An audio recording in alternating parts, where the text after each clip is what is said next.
할렐루야. 153 저녁기도에 오신 여러분들을 주님의 이름으로 환영하고 축복합니다. 월요일 저녁 우리들 참 많이 힘든 시간입니다.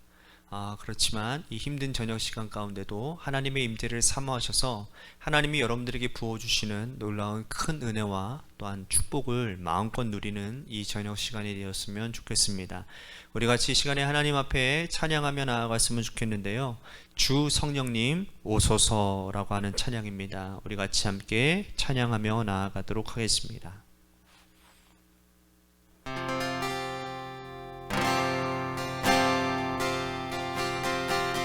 주 성령님 오소서 그 거룩함으로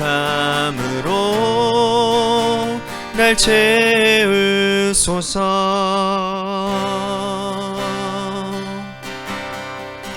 주 성령님 오소서 그 거룩함으로 날 채우소서.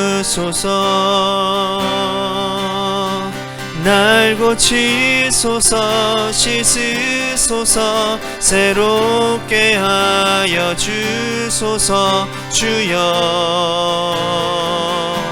주 손으로 날 고치소서 씻으소서 새롭게 하여 주소서. 주여 주 알게 하소서. 주 성령님 오소서. 주 성령님 오소서 그 거룩함으로 날 채우소서.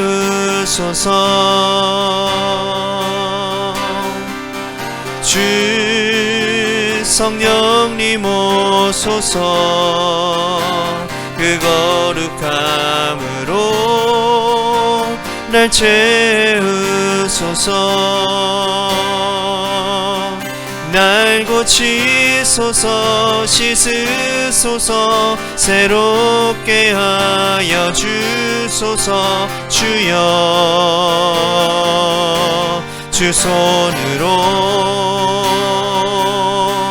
날 고치소서 씻으소서 새롭게 하여 주소서. 주여 주 알게 하소서. 날 고치소서.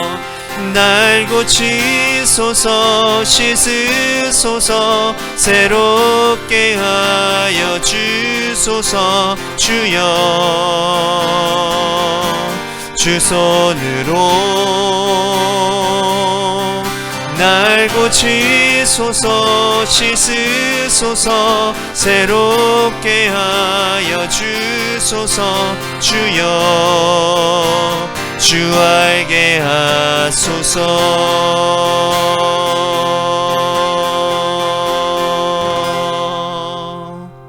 기도하겠습니다.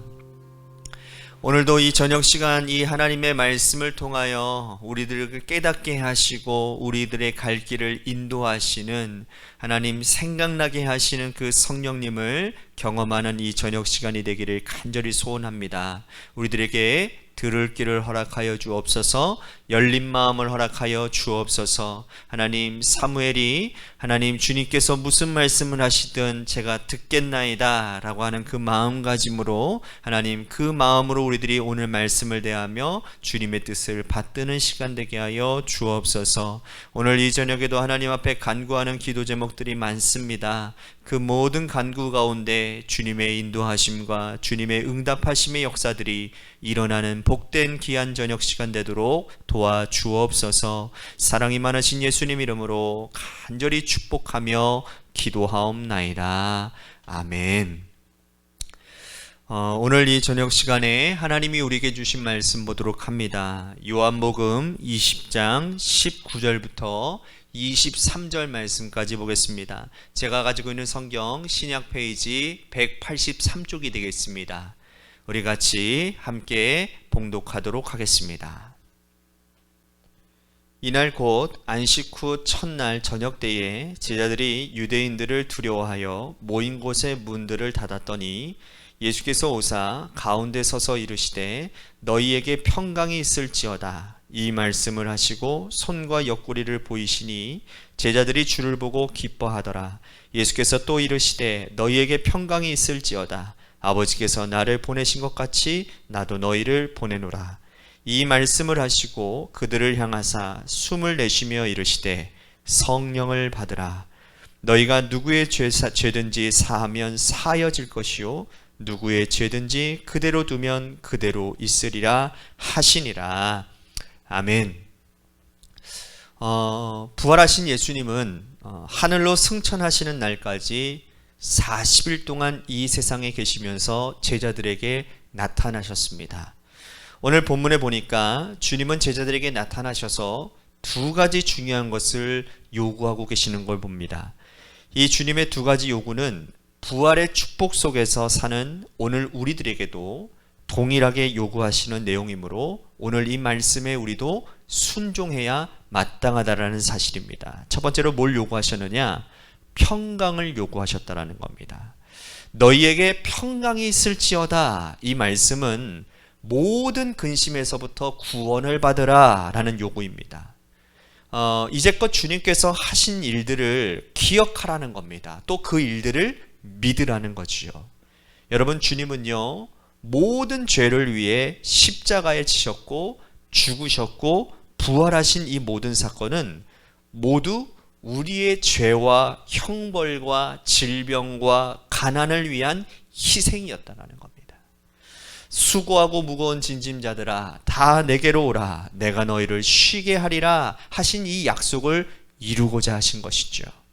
자, 그러면 이제 모든 일들이 다 해결되어졌는데 또 뭐가 부족해서 죄 때문에 근심하고 병 때문에 근심하고 가난 때문에 근심하고 환난 때문에 근심하냐라는 겁니다.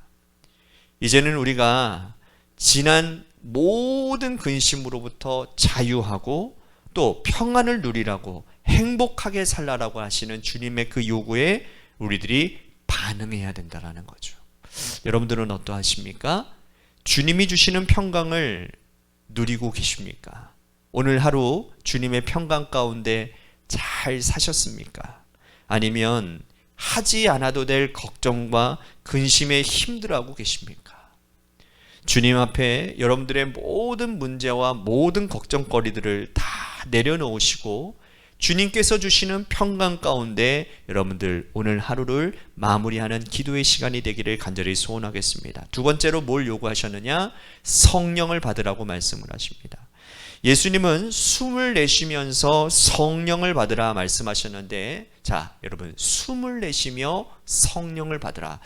뭔가 어디선가 좀 느낀 듯한 약간 오버랩이 되는 장면이 있지 않습니까? 어떤 것 같습니까? 예수님께서 인간을 창조하실 때, 그죠? 어때요? 그 코에 생기를 불어 넣으셨다. 그래서 우리들이 뭐가 되었어요? 생령이 되었다. 지금 제자들은요 영적으로 죽어있는 상태와 같습니다. 예수님께서 죽어서 예수님께서 십자가에 아주 허무하게 아무런 힘없이 그렇게 십자가에 달려 돌아가시는 그 모습을 보며 망연자실해 있는 이 제자들입니다. 이들은 지금 영적으로 죽어있는 상태입니다. 주님의 십자가의 죽음을 목격했고 부활하신 주님이 이전처럼 자기들과 함께 계시지 않기 때문에 의기소침해 있는 겁니다. 그리고 유대인들의 핍박으로 인해 지금 두려움을 떨며 다락방에 숨어서 좌절과 낙심 가운데 있는 것이죠. 그런 제자들을 향해서 주님은 하나님이 아담을 향하여서 그 코에 생기를 불어넣는 모습과 같이 에스겔의 환상에서 하나님이 마른 뼈들에게 생기를 불어넣으시는 모습과 같이 지금 제자들에게 하나님의 성령을 불어넣어 주시면서 뭐라고 말씀하시느냐? 성령을 받으라 라고 말씀을 합니다. 주님 승천하신 후에 교회 시대는 무슨 시대라고 얘기를 합니까? 성령의 시대라고 얘기를 해요. 사도행전은 성령행전이라고도 얘기하지 않습니까? 오늘날 성도들은요, 성령의 힘을 공급받아서 믿음 생활해야 됩니다. 그래야 능력 있는 신앙생활을 할 수 있는 겁니다. 만약에 성령의 임재를 받지 못하고 신앙생활하면 늘 메말라버린 나무와 같아서 열매를 맺을 수 없는 인생을 살아간다는 것이죠. 여러분, 부활하신 주님은 우리를 향하여 숨을 내쉬면서 이렇게 요구하십니다. 성령을 받으라.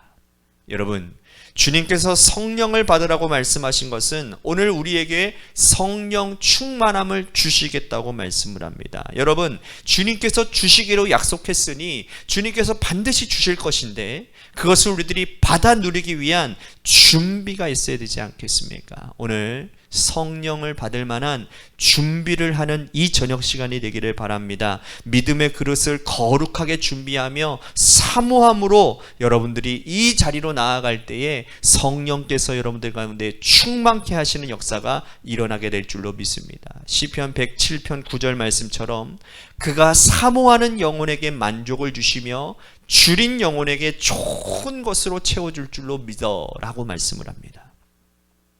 여러분, 오늘 주님께서 여러분들에게 새 일을 행하실 줄로 믿습니다. 성령 충만하여 주님이 주시는 평강 가운데 오늘 하루를 마무리하는 귀한 복된 시간 되기를 주님의 이름으로 간절히 축복하겠습니다. 오늘 말씀을 생각하면서 우리 같이 기도했으면 좋겠고요. 또 한 가지 우리 같이 기도할 것은 우리 김순환 권사님을 위해서 여러분들 기도해 주셨으면 좋겠는데, 오늘 제가 통화를 했습니다. 권사님께서 24일 날 퇴원을 하신대요. 그런데 한 보름 정도는 더 재활을 받아야 되는데 재활 치료를 받을 만한 입원할 수 있는 병원들이 그렇게 쉽지가 않답니다. 지금 TO가 다 차서 그래서 병원 구하기가 참 어려운 가운데 있는데 집에서는 그것이 불가능하다고 합니다. 그래서 지금 병원을 아드님께서 찾고 계시는데 하루빨리 재활치료 받을 수 있는 병원이 구해질 수 있게 달라고 우리 같이 기도했으면 좋겠고요. 또한 원로 사모님을 위해서 계속 기도해 주셨으면 좋겠고, 마지막으로 우리 관악교회를 위해서 또한 여러분들의 삶의 자리와 여러분들의 자녀들을 위해서 기도하시다가 여러분들 돌아가시기를 바랍니다. 우리 10분만 하나님 앞에 간절히 기도하도록 하겠습니다. 기도하겠습니다.